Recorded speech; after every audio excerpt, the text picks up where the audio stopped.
ተፈጥሮዬ ቀዝቃዛ አካል ውስጥ እንደሚዋኝ ቁስል እንደበዛበት ፍቅር ነው። ረጅም ስሞሽ ያደክመኛል፣ ዝም ያለ ሰው ይገድለኛል። ግጥም ያንተ ብቻ የግልህ ሆኖ ባንተ ስም ብቻ ወረቀት ይዞ ለሰው በመጽሐፍ የምትሰጠው አይመስልህም። እንደ ባዳ ገንዘብ እንደ ባዳ አስበላናት ነፍሳችንን ከፈልናት ለሐሳብ ዕዳ። በየመሸበት ታዛ የምኞት ኮከብ ስንቆጥር በየሀድራው ስንሞዝቅ ልባችንን ስንሰቅል ለካ ደግሞ አንተ አጠገብ ያለ ሰው ህይወት ነው መልክ ነው ደግሞ ሌላ ነው የሚለው። ከዛ ህይወት በተለየ መስኮት እንደምትታይ ታያዋለህ። ከዛ አንተ ለካ የኔን መስኮት እዩልኝ ነው የምትለው፣ ያም የኔን መስኮት እዩልኝ ይላል።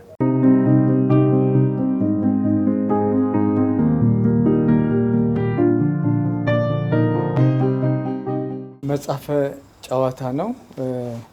ዛሬ እንግዳ አለኝ። እንግዳዬ ቴዎድሮስ ካሳ ነው። እንግዲህ ባለፈውም አንድ ወጣት ገጣሚ ጋብዤ ነበር፣ ዲበኩሉ ጌታን። አሁን ዛሬ ጋበዝኩትን ወጣት የዱር አበባ በሚል ይሄንን መጽሐፍ ጽፏልና ምናልባት አሁን በጣም ብዙ ሰዎች ግጥም ስለሚጽፉ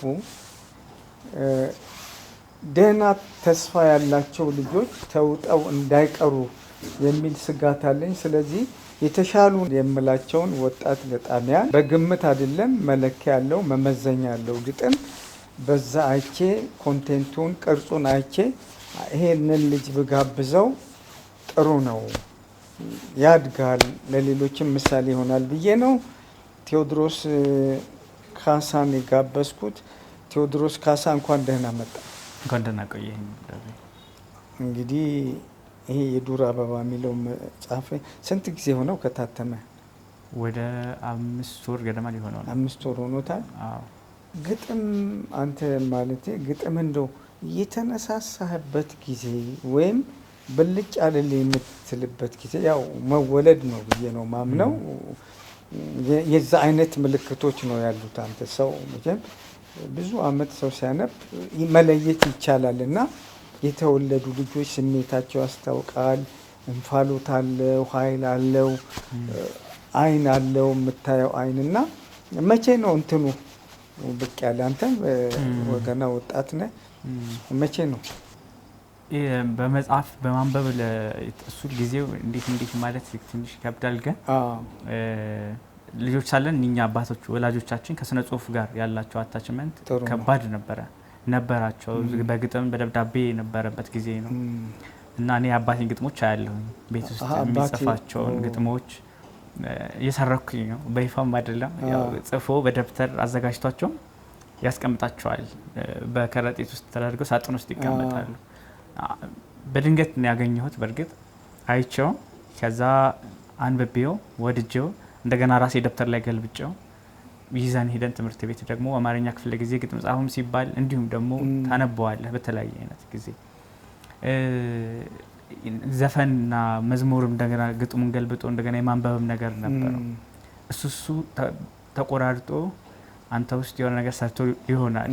ምናልባት በዛ አይነት መንገድ መጥቼ ሊሆን ይችላል እና ያንን ነው ለኔ መነሻ ማድረገው። ግን ግጥሙን የራሴን ግጥም ከኔ ሆኖ ጽፌ ለወዳጅ ምናምን ለሚሰሙት ሰዎች ማንበብ ዩኒቨርሲቲ ውስጥ ነው በደንብ እንትን ያለው። ለሰው ማካፈል አይመስለኝም ነበረ ግጥም ለሰው። ምክንያቱም ሀገሩ እንደ ሀገር የግጥም ሀገር ነው።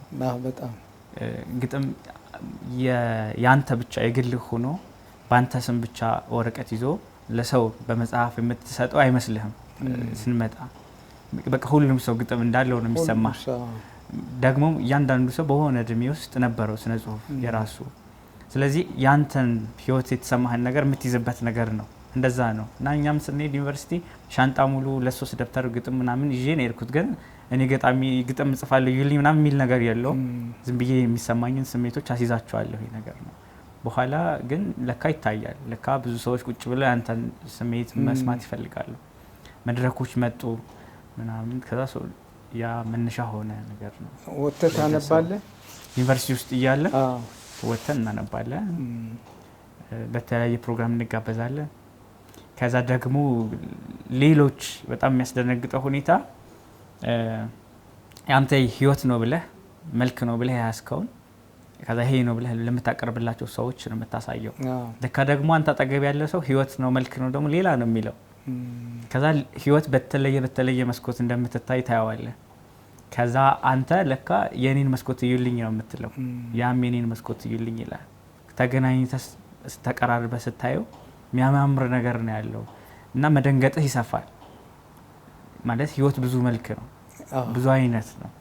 ስለዚህ ያንን ስታየው በተለየ ቅርጽ ትሞክራለህ አንተን ለመፍታት ያንተ መልክ ለማሳየት እና ያንን ዩኒቨርሲቲ ውስጥ ማለቴ አሁን ገጣሚ ተፈጥሮ ይኮረኩረዋል። አጋጣሚ፣ ሁነቶች፣ ግጭቶች፣ ሰላም፣ ለቅሶ እነዚህ ሁሉ ነው እንትን የሚሉትና አንተ በተለያዩ ነገሮች ስሜት ቶሎ ይነካል። እሱን ታውቀው ነበር? እሱ ነው ይሄ ደግሞ ሁሌም የሚለው ነው። አስተዳደጋችን ሊሆን ይችላል። ይሄ ግለሰባዊ ነው የሚሆነው ስሜትም ስለሚሆን ግጥምም እኔ የመጣሁበት ጀርባዬ መንገዴ ስመጣ ለህይወት በደንብ ኦብዘርቭ እንድናደርግ በጣም ኪዮስ የነበረበት የተረበሸ ላይፍ ስታይል የነበረበት አስተዳደግ ነበር የነበረኝ። በግለሰብ ደረጃ ተበዳይ ምናምን ሆኖ ሳይሆን የተጋላጭነቱ በጣም ብዙ አይነት ህይወት የምናይበት ቦታ ነው ሁኔታው። ህይወት በዳርክ በሆነው ጥሩም በሆነው እዛው እየከሰመ ሲሞት ሲያበብ እንደምናይበት ነገር ነበር። ያ ውስጥ ይከማቻል እንደ መልኩን እያዘ ቦታውን ይይዛል። እና ጽሁፍ አድርገህ ስታመጣው ምንድነው ያለ እድሜህ የምታስባቸው ለብዙ ነገሮች ልትጋለጥ ትችላለህ። አንዳንዴ ማለት ስለሞት በጥልቅ እንድታስብ የሚያደርግ አይነት መንገድ ልትመጣ ትችላለህ። ወይ ደግሞ ተደጋጋሚ የምትሄድባቸው መንገዶች ተደጋጋሚ የሆነ በትር የሚያሳርፉ ሊሆኑ ይችላሉ። ማምለጫ ሊሆን ይችላል። አሁን ወደ ግጥም ስትገባበት እንደው ስነ ጽሁፉ ልሞክረው ግጥሙን ልየው ምናምን ሳይሆን ማምለጫ ላገኝ ያንን ፔንህን ማስተንፈሻ ነው፣ እንደ ሂሊንግ ነው፣ መታከሚያ መንገድህ ነው። ያ ነው የሰራው እንደዛ ነው ብዬ ነው የማስበው። ልክ ነህ እኮ ግን ሁሉም ሰው አይጽፍም። ለምሳሌ አብረው የሚያሳልፉ ሰዎች አሉ ግን አይጽፍም። ያ የተወለደው ሰው ለምሳሌ አባትህ ጋር ነበር ይሄ ነገር፣ አንተም ጋር ነበር፣ ከስሱነት ጋር ነው የሚያያዘው እና ሁሉም ሰው የሚያሳዝን ነገር አይቶ ካየ ትንሽ ቆይቶ ይረሳዋል። ልዩነቱ የገጣሚና የደራሲ ኖቨሊስትም ቢሆን ያ ነገር ከወጋው በኋላ ህመሙን አለመርሳት፣ ሌላ ሰው ሲወጋም ካየ በኋላ ህመሙን አለመርሳት ነው እና ለዛ ነው አሁን ባልክበት አይነት የህይወቱ ጥንቅጦች ነበሩ የምትልበትን አካባቢ ሁሉም ሰው አሳልፎታል። ግን አንተ ያው መወለድ ነው ይሄ ብዙ ማረጋገጫዎች አሉትና አሁን የመጽሐፍን እንትን አይቼዋለሁ። የራሱ መልክ አለው እንዳልከው ሌሪኮች ናቸው በብዛት ዘውጉ ያው ሌሪክ ይከፋፈላል በብዛት እንደዛ ናቸው። እኔ እያልክ ነው የምትተርከው። እንደው እንግዲህ ገጣሚ ስትሆን ፍቅሩ ሲኖር የምታነባቸው አሉና እንደው የነማን ላይ ታዘወትር ነበር ንባብ? ከኛ ሀገር ከቀደሙት ከመካከለኞቹ እና እንደዚህ የሀገር ስነ ግጥም ላይ እሱም በጣም ሌት ሆኜ ነው እንዳልኩ መጀመሪያ መሬቱ ላይ ያለው ኦብዘርቭ ማድረጉ ምናምኑ ነው። እድሜም ገና ስለሆነ ከሀገር ስነ ጽሁፍ ዩኒቨርሲቲ ገብተን ነው በደንብ የማንበቡ ነገር የነበረው እና ከትልልቆቹ እነ ጋሽ ጸጋዬ እነ ጋሽ መንግስቱ ለማን ረዣዥም የሆኑትን ግጥሞች ረዣዥም የሆኑትን እንደ ግጥም አወራረድ እንደ ግጥም ቴስት ነበረ የምናያቸው። በኋላ ደግሞ እየቆየ ሲመጣ ደግሞ እንዴት ትሄዳቸዋለህ ከመካከለኞቹ እነ ገበር ክርስቶስን እነ ሰለሞን ደሪሳን እነ አያሙሌን ታያቸዋለህ። ከዛ ግን ምንድነው ቅድም እንዳልኩ በአማርኛም ባወራረድም በዜማ ምናምን ብቻ ሳይሆን ህይወት በተለየ መስኮት እንዴት አየን ነው የሚያስደነግጠው የነበረው ለኔ። አሁንም ቢሆን አሁን ለኮንቴንቱ ነው ለምሳሌ ከገብረ ክርስቶስ ደስታን አንብበኸው የሆነ ዜማውም ደስ ብሎሃል ምናምን አይዘዋል ወርደዋል ምናምን ግን ከዛ ሰለሞን ደሬሳ ላይ ስትመጣ ያንን አታገኘም። እንደዚህ አይነት ዜማ የለም፣ እንደዚህ አይነት ቅርጽ የለም፣ ሌላ ነው የሚሆነው። ግን ሰለሞን ህይወትን ምንድነሽ ነው ያላት፣ ገብረ ክርስቶስ ደግሞ ምንድነሽ ነበር ያላት። ያንን ነበር እኔ በግለሰብ ደረጃ ስሜቴን የሚይዘኝ እና ህይወትን እንዴት አዩአት፣ ምን አሏት፣ ማነሽ አሏት የሚለውን ነበረ። ከዛ ደግሞ አሁን ወደ ልግባበት። ስለዚህ ይሄን ግጥም አሁን በተለየ አይን ልጻፈው እኔም እንደዚህ ወደ ማለቱ ግን ሳዘነብል ሰለሞን ደሬሳ በተለይ ደግሞ ጋሽ ሰይፉ መታፈሪያ በጣም እደነቅባቸው ነበር በቅርጻቸው። ለምሳሌ ነጋሽ ሰይፉ መታፈሪያ የትኛውን ነው ያነበብከው? አፈር ያነሳ ስጋ በኋላ ነው። መጀመሪያ ላይ አፈር ያነሳ ስጋ ሳይሆን እቺ ትንሽዬዋ መጽሐፍ ውስጠትን ነው። ውስጠትንና ለምሳሌ ሳውን ውስጠት ላይ ሳውን ነቲንግነስ የሚል ግጥም አለ፣ ማንነትነት የሚል ግጥም አለ።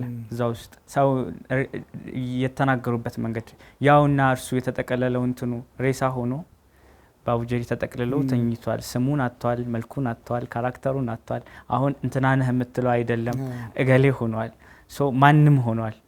ያንን ማንም የሆነን ሰው ግን የተናገሩበት መንገድ በጣም ተች ነበረ እና ያውና እሱ እንትኑ የተጠቀለለው ጠጣሩ ምናምን እንደዚህ ያሉ ነው የሚወርዱት።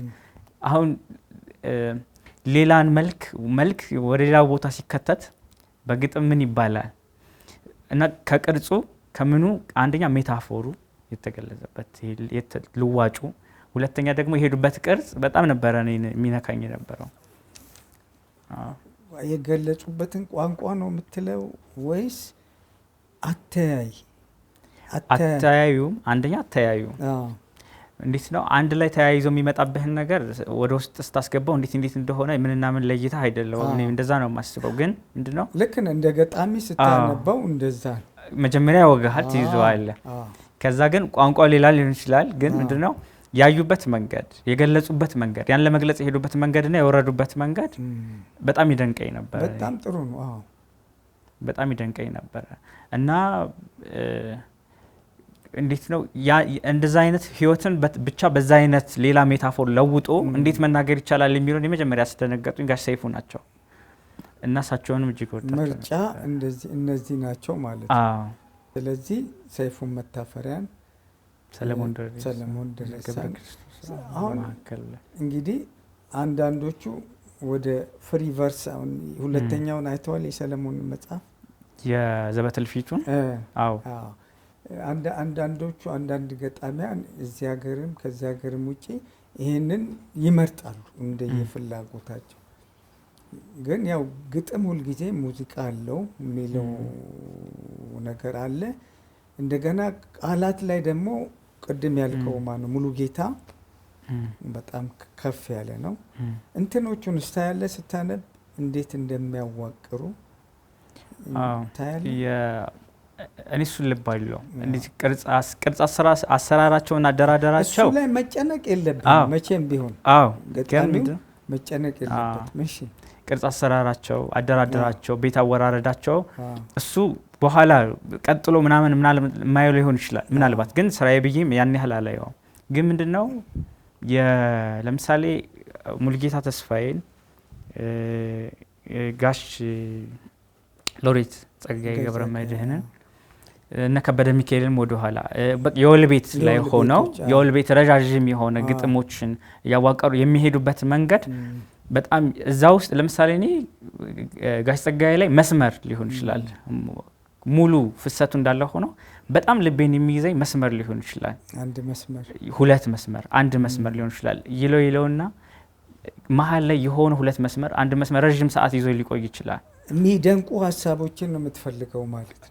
እዛ ውስጥ ልብ የሚመቱትን በጣም ቀርጻቸው ወልገድ ሊል ይችላል እኮ ሂዶ መሀል ላይ ግን ልብ የሚመቱት ነገሮች ላይ ሲደርስ ልክ ሰለሞን ወርዶ ልክ መሀል ላይ መሬት እንድትውጠኝ ክብረት እንዲሰማት የወርቅ አንጠር የጠጣሁኝ መሬት እንድትውጠኝ ልክ ሲል ግጥሙ ምኑ መልኩ ዜማው ምናምን ላታገኘው ትችላለህ። ግን ምንድነው ልብ የመታበት መንገድ እኔ ልቤን የመታብኝ መንገድ ዜማ ነው የምለው እና ወስጄዋለሁ እንደዚህ ማድረግ።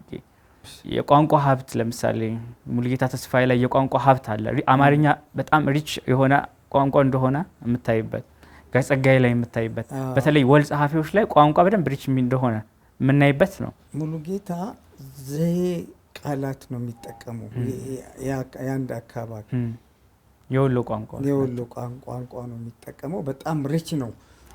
እሱና መንግስቱ ዘገየ፣ ወንድዬ አሊ፣ ሌሎቹም ልጆች እንትናም እኔ ወጣቱ ማነው መዘክር ግርማ ራሱ በጣም እንትንም ይላል። አሁን የማይረሳኝ ግጥም አለው አርባ ምንጭ የሚለው ከአካባቢው ጋር እዛ አካባቢ መስፍኑ እንደሰንም እንደዛ መሰለኝ። ደሴ ናቸው መስፍን በጣም እንትኑ በጣም ነው መወደው። አንዳንድ ቦታ ነው የሚያመጣው። ሙሉጌታና መንግስቱ ዘገየም በጣም እንትን ነው። እነዚህን አንድ ማድረግ ግን ጥሩ ነው ማለት ቋንቋውን ከቻልክ ማድረግ ጥሩ ነው። እሱን እንዴት ነው አንተ የምታምነው? እኔ ማምነው ደግሞ እንዴት ነው አሁን እንደ ድንገት ሆኖ የሙሉጌታም ተስፋዬ እነ መዘክር ግርማይ ነው እንደሰንም የነ መንግስቱ ዘገየም አንድ አካባቢ ነን። እኔም ደሴ ነው አገሬ ነው እንዴ አንድ ነን፣ ደሴ ነን እና ቋንቋ አለ እኔም ጋር አለ ቋንቋ። ግን ምንድነው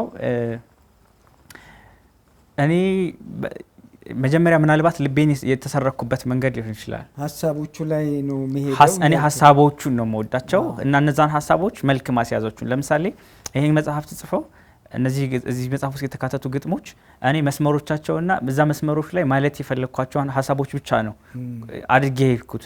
ግን ምንድነው ሀሳቦቹ ሲሸራረፉ የሰሩት ቅርጽ ያ ቅርጽ የሚወደድ ያ ቅርጽ ዜማ አለው የሚሰማን ነው ብዬ ነው የማስበው። አማርኛውን መተካት ብችል እንደገና ደግሞ በተለመደ እኔ በማውቀው ጆሮ የበለመደው አማርኛ አለ። ወሎ ስናድግ ጆሮአችን የለመደው ግጥም አለ፣ ፍሰት አለ፣ ዜማ አለ ምናምን። በዛ አካሄድ እኔ መሄዱንም አንድም ያንን አካሄድ ነው ዞር ማለት የፈለኩት የነበረው።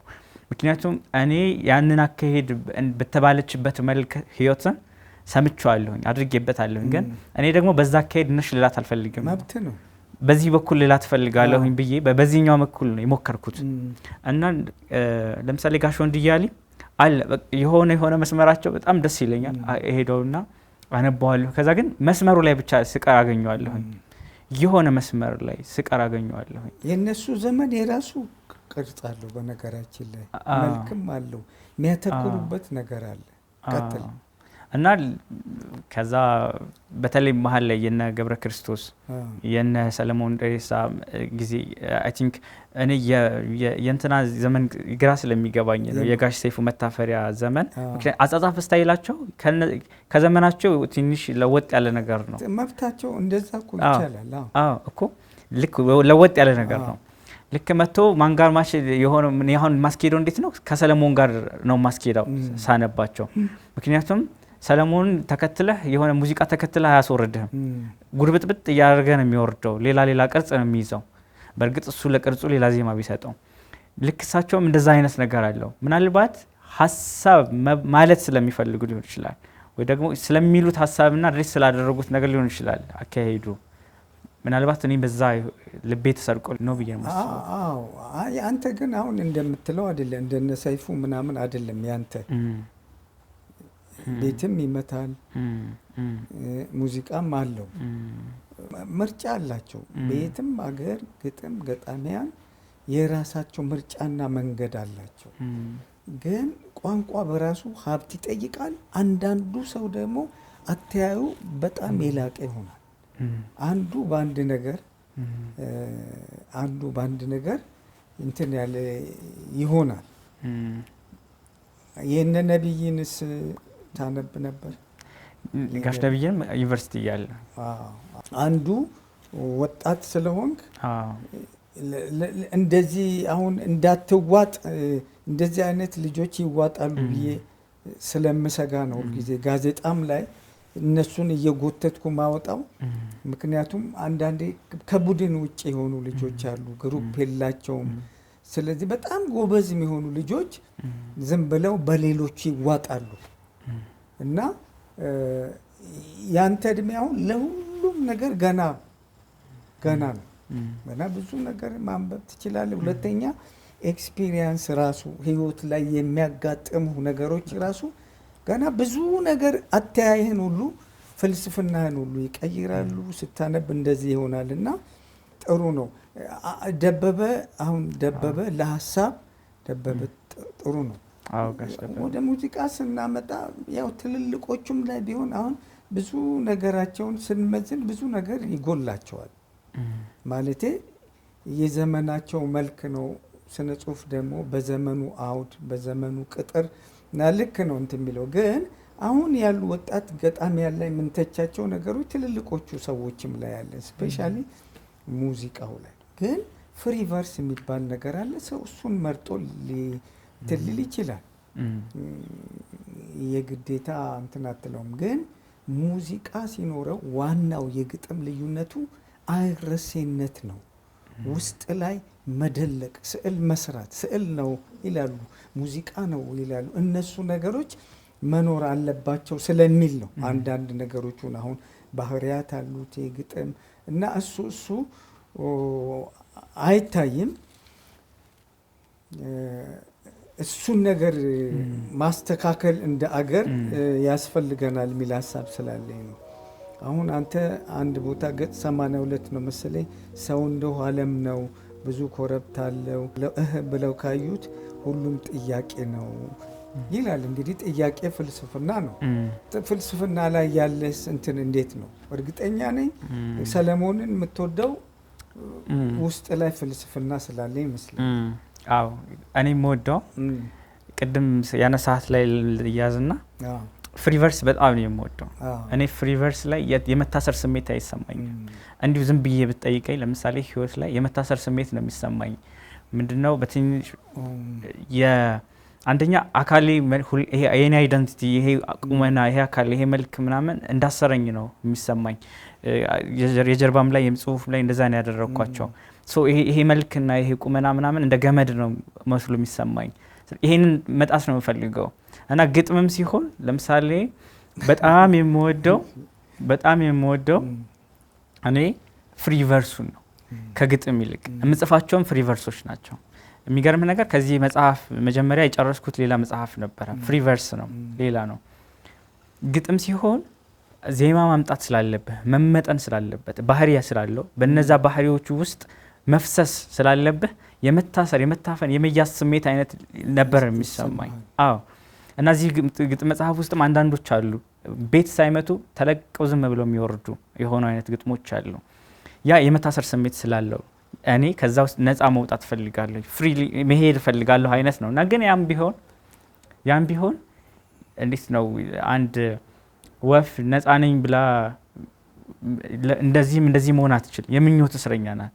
ምኞት በሚባል ገመድ የታሰረች ናት። ወደዚህም ብትሄድ በምኞቷ ነው፣ ወደዚህም ብትሄድ በምኞቷ ነው። አብሶሉትሊ ነፃ የምትሆንበት አይነት አማራጭ አይደለም ያለው። እና እኔም የኔ አሁን የግል አተያዬ የኔ ፍልስፍና ብዬ የምወስደው ህይወትን አንደኛ ነሽ ብለህ የምትቆምባት አይደለችም። ሰው ነህ ብለህ የምትነግረው አይደለም። ምክንያቱም ፊት እና ኋላ በሌለው ነገር ውስጥ ነው በትንሽዬ ስፔስ ውስጥ በትንሽዬ ጊዜ ውስጥ ቦታ ውስጥ የተገኘ ነው። መልክ ቢኖረን ያካባቢያችንን መልክ ቢኖረን ጣም ቢኖረን ያካባቢያችንን ያለው ከዛ ማን ነኝ ምንድን ነኝ እዚህ ውስጥ ምንድነው የምሰራው የምልበት ነው። እና ግጥምም ላይ ሳመጣው ይሄንን ሀሳብ መንገድ ነው የምፈልገው። ማለት ፊቴን ሳየው ረጅም መንገድ ነው፣ ኋላዬን ሳየው ረጅም መንገድ ነው። እዚህ ውስጥ ምን እንሰራለሁ ነው ሰውን ይላል። አሁን እዚህ ውስጥ አሁን ቅድም ያነበብከው ግጥም ላይ ሰው እንደው ዓለም ነው ብዙ ኮረብታ አለው። በዛም ሲሄዱ በዚህም ሲሄዱ ብዙ መልክ ነው ያለው ሰው በራሱ። ምክንያቱም ሰው አካሉን ስላልሆነ መልኩን ብቻ ስላልሆነ አካሉን ብቻ ስላልሆነ ውስጡን ነው ኢተርኒቲውን ነው። ያ ደግሞ የሚደረስበትም አይደለም። እንኳን በሌላ በራሱ እንኳን የሚደረስበት አይደለም። አይቶት በቃ የሚባል ነገር አይደለም። ሁሌ አንተ ስታየው በጣም ብዙ ነህ፣ ስታየው በጣም አይነትህ በጣም ብዙ ነው። በጣምህ በጣም ብዙ አድሮ ታገኘዋለህ። ያሰብከው ሀሳብ መልኬን ያልከው አድሮ ሌላ ሆኖ ታገኘዋለህ። ከዛ ጥያቄዎች በሙሉ ልብ አዳጊ ነው። በጣም በብዙ ባደጉ ልቦች ውስጥ ነው የምንኖረው። ስንኖር እንደው መልኩ በዚህ እንኳን ቢሆን መልክ የመለወጫ ዘመኑ ትንሽ እንደው ለየት ያለ ሲለወጥ ቶሎ ስለማናየው መልክ በሆነ እድሜ ይለወጣል። ልብ ግን ቶሎ አዳጊ ነው እና ቶሎ የሚያደርግ ልብ ውስጥ ነው እናንተ ያለ ነው የወደቅ ነው። መግባባት ቢያቅተን ወይ ብንግባባ ወይ ብንዋደድ ወይ ብንጣላ ልቦች ቶሎ ስለሚያድጉ ሌላ ልብ ውስጥ ስላለን ማለት ነው። ዛሬ ጥያቄ ነው ያልነው ሁሉ ነገ መልስ ሆኖ እናገኘዋለን። ዛሬ መልስ ነው ብለህ የተኛህበት ጉዳይ ትልቅ ጥያቄ ሆኖ ታገኘዋለህ ሲንከባለ እና ሰው ይሄ ነው እንዳትለው አድሮ ሌላ ይሆናል። እኔ ነኝ ይሄ ነኝ እንዳትል አድሮ ሌላ ሆነ ትገኛለህ። እና ያንንን ለመግለጽ ነው እዛም ግጥም ላይ ሰው እንደው ዓለም ነው እያንዳንዱ ሰው ዓለም ስለሆነ ዩኒቨርስ ነው ራሱን ዲስከቨር አድርጎ ያገኝ አይደለም ፍለጋ ላይ ነው የሚያበቃው። እና እንደውም አንድ ሰሞኑን የጻፍኩት የነበረው ግጥም ምንድነው ሐሳቡ ስለነዛ ስለ ሁለት በራፎች ማን ይነግረኛል ወደ ህይወት ስለገባሁበትና ከህይወት ስለምወጣበት ወፍ ሆን ይላል ረጅም ገመድ ላይ ያረፍኩኝ መድረሻዬን መነሻዬን የማላውቅ ክንፎች ስላለሁ ብቻ የትም አትሄድም። ወፍ ካንተ እዚሁ አካባቢ ላይ ስትሽከረከር ነው የምታገኛት። ክንፍ አላት ተብሎ የትም አትሄድም። ምኞት ነው እዚሁ የሚያሽከረክረው እና እስር እንዳለ ይሰማል። ልክ አለ ገደብ የሆነ ፖል አለ። ሰው ስትወድ ከሰው ጋር ስትሆን እዛ ፖል ማጠንጠኛ እንዲኖርህ ይሄ ክብ አይደል መሆን ህይወት ክብ አይደል መነሻና መድረሻው ስለማይታወቅ በቃ ይሄ ነው መነሻ የምትለው ከወደርክበት የሆነን ሰው ካፈቀርክበት ቦታ ላይ ተነስተ ሊሆን ይችላል።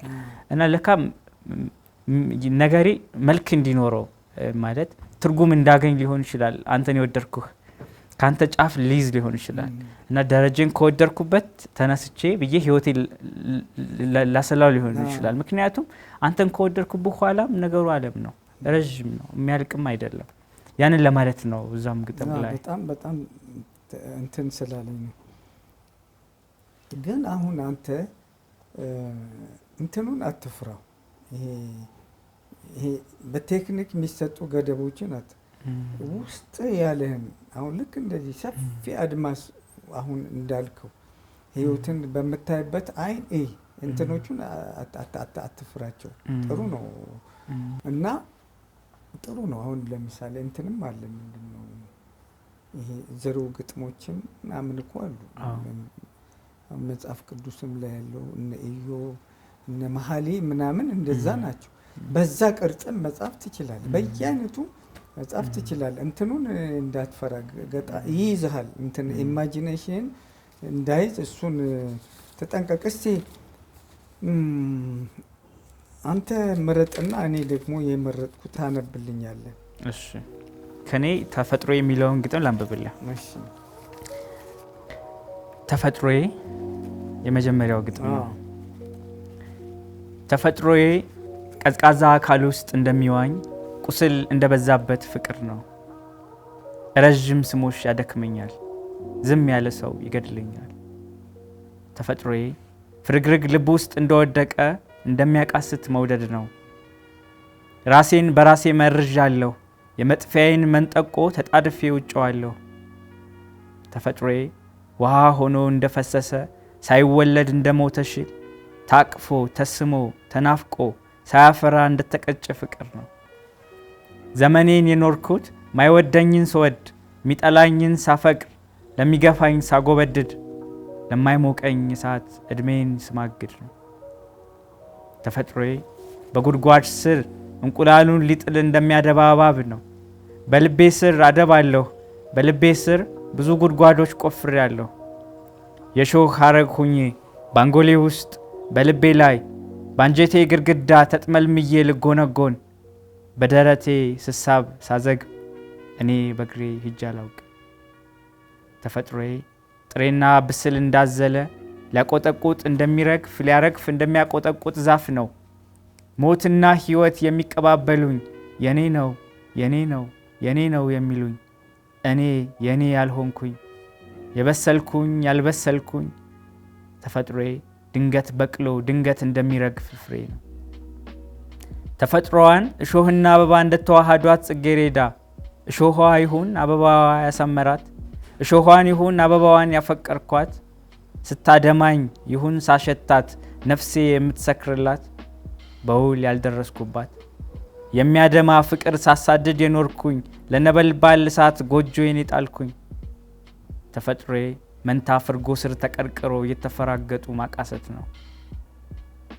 ተፈጥሮዬ ራቁቱን በሾህ እንደሸፈነ ቁልቋል ነው። ውስጤ ጡቶች አሉ የሚመርዘኝን ወተት አግተዋል። ውስጤ ጥጎች አሉ የመታነቂያዬን ዛፍ አለምልመዋል። ዘመኔን በሙሉ ሳሳድግ የኖርኩት መርዘኛ ፍሬ ነው። ዘመኔን በሙሉ ስጋልብ የኖርኩት ራሴን አሳዶ ገድሎ ለመጣል ነው። ስሬ ካልደረቀ የታመመ ፍቅሬ ቀለሙን ቀይሮ መሬት ካልወደቀ በልቤ አቁማዳ ስጠምቅ የኖርኩትን ሆምጣጣ ናፍቆቴን ወዲያ ካልደፋሁት ራሴን ከራሴ ቆርጬ ካልጣልኩት ምድንም አይመስለኝ። ተፈጥሮዬ እንዲህ ነው እንዲህ የማይባል። እዚህ ጋር አሁን ግጥሙ ፔሲሚስት አይደለም ማለቴ ህይወትን ያየህበት አይነት እዚህ ጋር ውበት አለ። ውበት አለ። አሁን እዚህ ጋር ጥሩ ተፈጥሮዋን እሾህና አበባ እንደ ተዋሃዷት ጽጌረዳ እሾኋ ይሁን አበባዋ ያሳመራት እሾኋን ይሁን። ይሄ እንደ ምርጫ ስለሆነ በጣም ጥሩ ነው። እሾሁን ልትወድ ትችላለህ፣ አበባውን ልትወድ ትችላለህ፣ ቀለም ልትወድ ትችላለህ። እሾህ ደግሞ መከላከያም ነው፣ ኃይል ነው። እሱን ልትወድ ትችላለህ። በውል ያልደረስኩባት አሁን ቅድም የነገርከኝን ነገር ነው ማየው። ጥያቄ ነው፣ ፍልስፍና ነው። ልክ ነኝ አይደል? ልክ ነው። ምናልባት ነው። አሁን ይሄ ተፈጥሮ የሚለው ግጥም ምናልባት ነው፣ ሜቢ ነው። ሜቢ ከሆነ ምንም አይነት ጫፍ አልሰጣም። ይሆናል ወይ ነው። ከዛ የሚጠይቀው ነገር አንድ ነገር ነው። አንድ እሱ አለ፣ አንድ ነው ያለው። ሶ በዚህ በኔ ውስጥ ለምሳሌ እሾህ የሆነ ገላ አለው፣ ግን እሾሁ ተናዳፊ ነው፣ እሾሁ ወጊ ነው፣ አድሚ ነው። ግን ደግሞ ውስጤን ብትዘልቁ ደግሞ ሆምጣጣ የሆነ ናፍቆት አለ፣ የከረመ ናፍቆት፣ የሆመጠጠ ናፍቆት አለ ይላል። መልሶ ደግሞ በወድ ደግሞ ተሻግሬ ሄጄ በወድ ደግሞ የሆነች አበባ አየሁ ብዬ ነው የሄድኩት። ግን ምኗን ነው ያንን አበባ የወደድኩት? አበባነቷን ነው ማለት ስስነቷን ነው ውበቷን ነው መጣፈጧን ነው ወይስ ደግሞ እሾህነቷን ነው? ከባህሪም ጥያቄ ነው። ሰው ለራሱም እርግጠኛ አልሆነበትም። እርግጠኛ አልሆነም። ግን ስቲል እንትን ነው ያለው ከውበቱ ይልቅ የሚያስፈሩ ነገሮች። ይሄ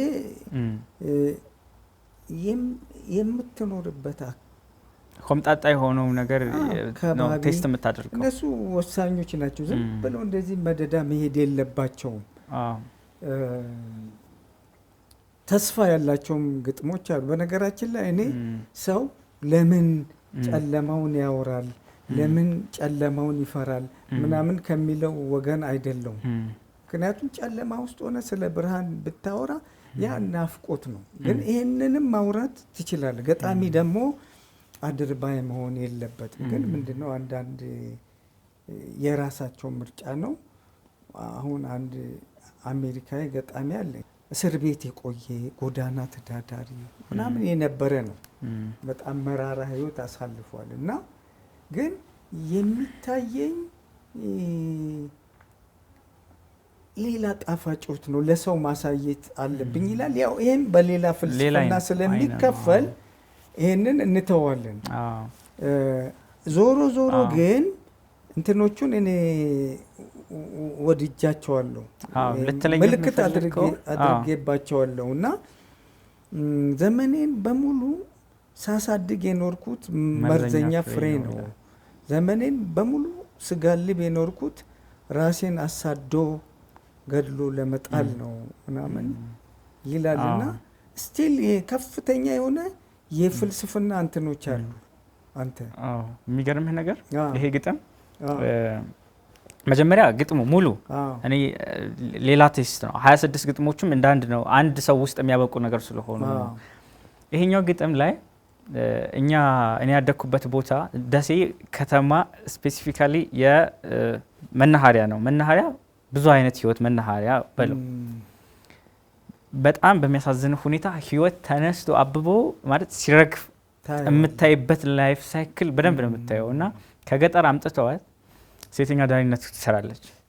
ምንድነው እየሰራች ከዛ እናውቃለን አብረን ያደግ ነው ሴተኛ አዳሪዎች ጋር ሰፈራችን እና ዩኒቨርሲቲ ገብቼ ወጥቼ ተመልሼ ሲሄድ የምትሰራበት ቦታ ላይ አብዳ ተቀምጣለች። ብርድ ልብሷን አርጋ አብዳ ተቀምጣለች እና በቃ አብዳለች፣ ራሷን ጥላለች ምናምን። ምንም አይነት ውበት የላትም። ውበት ብለው ለገበያ ያወጣችው ውበት የለም። አሁን ሌላ ውበት ነው ያለው። በእርግጥ ለገጣሚ የህይወት መልክ ሁሉ ውበት ነው በሌላ ስለሆነ ራሷ ውስጥ አብቅታለች። ራሷ ውስጥ ህይወት ነበራት። የዱር አበባም እንደዛ አይደል? ራሷ ውስጥ ተወለዳለች፣ ትሞታለች። በዛ ተገንጥላ ባለችበት መልኩ ሙታለች። እና ያቺ ሴት ተፈጥሮን የኔ ተፈጥሮ ይሄን ነው የምትለው። እንደ ባብ ራስውን አሳድጄ እንደ ባብ ራሴኑ ለመንደፍ እና ለመግደል ነው የምሞክረው። ገላይም ብታዩት እንደዛ የለሰለሰ የሚታቀፈው አይደለም። እሾህ ያበቀለበት ቁልቋል እሾህ ነው። ስትከፍተው ደግሞ የሚያምር የሚጣፍጥ የሚበላ ነገር ያለው ነገር ነው። ነገር ግን በጣም ከባድ እሾህ ነው። ልክ ያንን ህይወት ነው እዚህ ውስጥ ለመግለጽ የተሞከረው። በጣም እንትኑን በጣም የሚገርሙ ሀሳቦች አሉ። በነገራችን ላይ ቅርጽ ላይ እንትን አይደለሁም ብትልም ቅርጹ ጥሩ ነው። አሁን ይሄ አርኬ ወይም አንጓ የሚባለውን ራሱ አንዱ ለብቻው ያደረክበት መንገድም አሁን እዚህ ላይ እኔ ምልክቶች አድርጌባቸዋለሁ። እንዳልከው አይደለም። ምናልባት ለዚህኛው ተጠንቅቅ ያለው ስላልክ ይሆናል እንግዲህ ቤትህ ላይ የጻፍከው ላይ ነው እንደፈለግ። ግን ወሰን ማበጀት ትክክል አይደለም። ትክክል እንትንህን መጠቀም አለብን። ሀሳቦችን በጣም ነው የወደድኳቸው። እስቲ ገጽ 56 ነው መሰለኝ። የሌሊት ሹክሹክታ፣ የሰከረ ሰማይ፣ የምትነድ ጨረቃ፣ የሚዘፍን ባህር፣ የምታበራ ትል፣ የምትጮህ ተደብቃ፣ የሚያፏጭ ንፋስ፣ የሚደንሱ ዛፎች፣ የሚያቃስት ፍቅር፣ ብዙ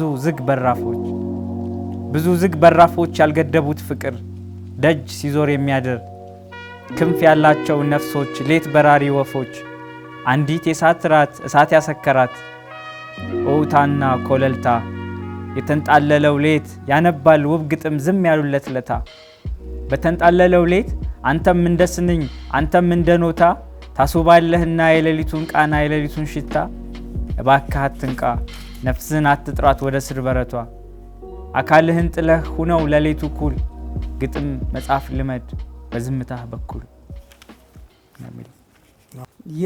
ምናልባት የእንትናን እነዚህ ሶስት የሌት ወራጅ ሀሳብ የእንትናን ምናልባት የኡመር ኻያምን የሩሚን ምናምን ግጥሞች ከፐርሺያኖቹም መወዳቸው ገጣሚዎች ናቸው።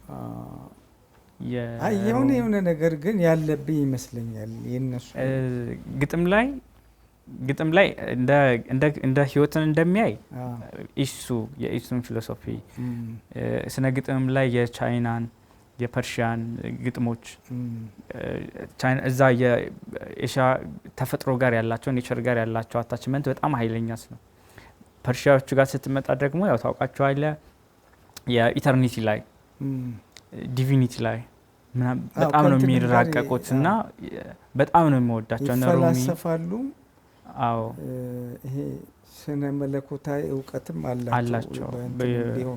ልክ በእኛ በቤተ ክርስቲያኑ እንደቀኔ በምን እንደሚሆነው ነው በእነሱ የረቀቀ። እስቲ ከነዚህ አንዱን አንብብልኝ። የሌት ወራጅ ሀሳቦቹ ላይ የሌት ወራጅ ሀሳቦቹ የሚገርመህ ልክ እንደ አንድ ግጥም ሆነው ግን 3 መልክ ሰርተውበት ነው በአንድ ሌሊት ውስጥ። እኔ የሰው ልጅ መቼም ከማታ ባልጋው ላይ በመኝታው ሆኖ የሚያስበው የሚሆነው ማንነቱ ነው እሱን የሚመስለው ማንነቱ ከራሱ ጋር የሚሰቀልበት ሰዓት ስለሆነ ያኔ ቀያየረው ሀሳብ ነው። የሌት ወራጅ ሀሳብ አንደኛው ምን ይላል? የህይወት ጣዕም፣ የህይወት ጠረን፣ ውብ ብርጭቆ፣ ቆንጆ ስኒ፣ ትኩስ ቡና፣ ቀዝቃዛ ወይን የሞላበት፣ ቀዝቃዛ እድሜ፣ ወጣት ደረት፣ ትኩስ ሌሊት የሚያድግበት፣ ቀዝቃዛ እኔ፣ በረዶ እኔ፣ ትኩስ አንቺ ያለሽበት፣ የህይወት ጣዕም የህይወት ውበት ቀዝቃዛ ሻይ እጅሽ መሃል የበረደ ግማሽ ዕድሜ አንቺን ሲያስብ የነጎደ ጅምር ሐሳብ ጅምር ግጥም ጠርቶ ያመጣው ውብ ወዘና ጎረምሳ ሌት የሚጠጣው የህይወት መልክ የህይወት ዕድሜ ያንቺ በራፍ ያንቺ መስኮት የአይን ፍቅር በአይን ስርቆት ትንሽ ቁስል ዕድሜን ሙሉ ትዝ የምትል ያንቺ ፍቅር ስር የሚሰድ ከጅማት ስር የህይወት ጣዕም የህይወት ውበት መኖር ሳስቶ ፍቅርን መስሎ መኖር ሳስቶ ገላን ጥሎ የለምን ያህል አህሎ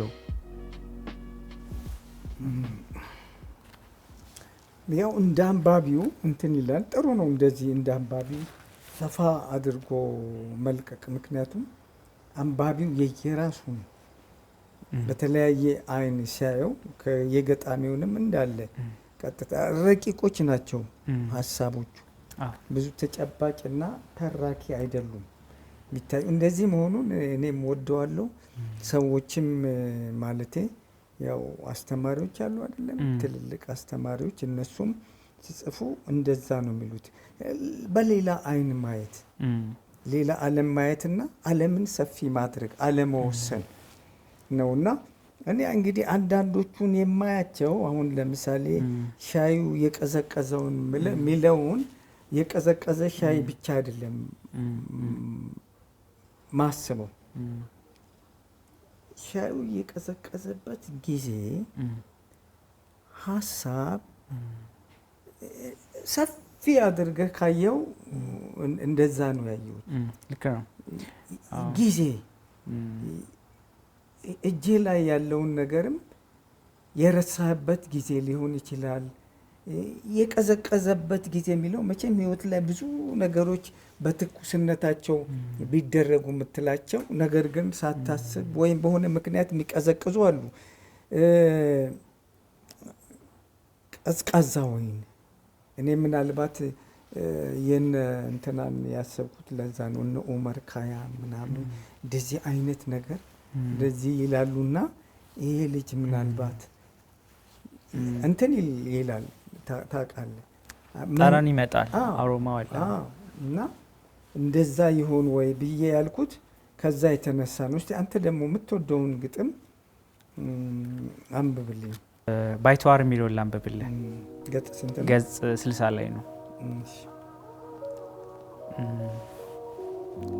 እንደ ባዳ ገንዘብ እንደ ባዳ አስበላናት ነፍሳችንን ከፈልናት ለሐሳብ ዕዳ በየመሸበት ታዛ የምኞት ኮከብ ስንቆጥር በየሀድራው ስንሞዝቅ ልባችንን ስንሰቅል አጠብነው የስንቱን ለቅሶ አከክነው የስንቱን ቁስል ሰከርን ባልጠመቅነው ወይ ነደድን ለሚረግፍ ውበት ለካንስ ህልም ነበረ ልንሞትለት ያልነው እውነት ድል መስሎን በሙታን መሃል አሾርናት ነፍሳችንን ያለ አቅሏ በፍቅር ሰዓት አቃጠልናት ልባችንን ያለ በደሏ ቢጤ ቢጠፋ እኩያ አደረን ከሐሳብ ጉያ የነበልባሉ ወላፈን ወበቁ በሩቅ ቢጋረፍ ለአንዲት መናኛ ህይወት የሐሳብ ሰይፈኛ ቢሰለፍ ምንድነው ሰው ቁም ነገሩ ከማበብና ከመርገብ?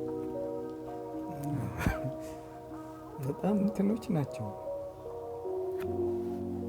እና እኔ የመረጥኳቸውን አንብበሃል? ሰባት ይህንን እስቲ አንብብል። ለውቢቷ ከዚህ ዓለም ለደበቅሽኝ ከሞት ዜና ከህይወት በደል ከእናት ለቅሶ ላሸሸሽኝ እንክታርጎ ከሚሰብረኝ 7 ጊዜ ከሚገድለኝ ከወንድም ሞት ከአባት ለቅሶ ከምድር ሲቃ ለነጠቅሽኝ ከጦርነት ዜና ሩምታ እህት ታንቃ እናት ሞታ ልጅ ከጽንሱ ውሃ ሆኖ ሁሉ ከሽፎ ሁሉ ባክኖ ትውልድ ረግፎ ቅጠል ሆኖ ጋዜጣውም ሞት ሞት ሲሸት ቴሌቪዥኑ ባሩድ ባሩድ ወንድም ጋሼ እህቴ እህቴ እህቴ እህቴ ልጄ ልጄ ልጄ ልጄ ከሚል ለቅሶ ለከለልሽኝ ሲኦል መሃል ትንሽ ገነት ላሳየሽኝ ለአንዲት አንቺ አንዲት ግጥም አንዲት ቅኔ አጣሁኔ ወይኔ ፍቅርሽ ባይኖር በዚያ ሁዳድ ባታስጥኝ ከምድር ንዳድ ቃላት ባይኖር ውበት ቅኔ እኖር ነበር አሁን እኔ ወይኔ ልቤ እንዳሻው ጠልቆ ዋኝቶ ከፍ ብሎ ክንፍ አውጥቶ መቅዘፍ መብረር እንዳማረው በቃ ቀረ ምኞት ሆነ ብዬ አርፌ ኩርምት ብዬ ተጣጥፌ እንባር ገዤ ባለሁበት ናልኝ ፍቅሬ ይሄው ሰማይ ደረቴ ላይ ክነፍበት ይሄው ምድር ገላዬ ላይ ቦርቅበት ይሄው ባህር በልቤ ላይ ቅዘፍበት ላልሽኝ ላንቺ ለምድሪቷ ለሰማይዋ ለምህዋሯ ለባህሯ አንዲት መስመር ጣፋጭ ግጥም አንዲት መስመር ጣፋጭ ቅኔ አጣሁኔ ወይኔ ታውቂያለሽ አልችል ብዬ እንጂ ለዚህ ውለታሽ አጽፍሽ ነበር ብችሉሽ ቃላት አስጠራሽ ነበር በሁሉም ቀናት አስልሽ ነበር ሸራ ቢበቃሽ እበላሽ ነበር ባያልቅ ስጋሽ እጠጣሽ ነበር እንደ ብርዝ ጉሽ ቀስ ቀስ እያልኩኝ እያጣጣምኩኝ እንጂማ በቃል ያንቺ ትህትና መች ተጽፎ ያልቃል በዚያ ክፉ ቀን በሚያስጨንቀው በጨረቃ ፊት የደነሽልኝ በባህሩ ዳር የዘፈንሽልኝ እውን ይረሳል ያቀመስሽኝ ወይን በልብሽ ጠምቀሽ ያጠጣሽኝ ፍቅር ካይኖችሽ ጨምቀሽ እውን ይረሳል ፍቅርሽ አቃጥሎ እንዳጋለጠኝ ያለ ስም ያለ አካል ያለ መልክ ያለ ጨርቅ ያለ ቅርጽ እንድትታይ እንዳቀላለጠኝ ፍቅርሽ እንዳረገኝ ስም እንደሌለው ቤት ግድግዳና ጣራ በራፍና መስኮት ምንም እንደሌለው ያልተገነባ ቤት እንዲህ እንዳረገኝ ያፈራርሶኝ ፍቅርሽ እንዴት ቃል የሚያስረው መወድስ ልጣልሽ ለዚያ ውብ ረገዳ ለነፍስሽ ማረግረግ ሲደንስ ለሚያምረው ለዚያ ምዑዝ ፊደል ላይኖችሽ ብርሃን ሕይወት ለሚዘራው ገጣሚ ሲጥለው እውነት ላንቺ ግጥም እውነት ላንቺ ቅኔ መጻፍ ይቸግረኝ በሞት ነው የሚሻል እንዴት አልሆነልኝ ያለ አካል መልክ መስራት እንዴት ይጠፋኛል ያለ ስም መጥራት እንዴት ይቸግረኝ ያልታየን ማሳየት ያልተሰማ መንገር ያልተጻፈን መጻፍ አህ እንዴት ያለው ሰው ነኝ እንዴት ብትገዝፊ ነው ወረቀት ያልቻለሽ ስንት ስም ቢኖርሽ ነው አንድ ስም ያልሆነሽ ጣምሽን ብተካ ቀጥፌልሽ ልምጣ ከውቅያኖስ ዳር ያበበች አበባ ጨው የሚል ውሃ ስሙ ያሳደጋት ዘርፌልሽ ልምጣ በገጣሚ ደረት የበቀለሽ ግጥም ጨው የሚል እንባ ሳት ያበቀላት አንቺ የኔም መቤት እንግዲህ ምን ላድርግሽ ካንዲት አንቺ በቀር ሁሉም ላንቺ አይሆንሽ በጣም ጥሩ ነው እንግዲህ እንትኑ ግጥሙን ሰዎች በደንብ ቢያነቡት ጥሩ ነው ማለቴ ፍጥጥ ያለ አይደለም ብዙ ነገር አለውና ውስጡ ይሄንን ነው መጋብዘው እንግዲህ ተመልካቾች የዛሬ እንግዳዬ ቴዎድሮስ ካሳ ያጼ ቴዎድሮስን ስም ነው ያዘው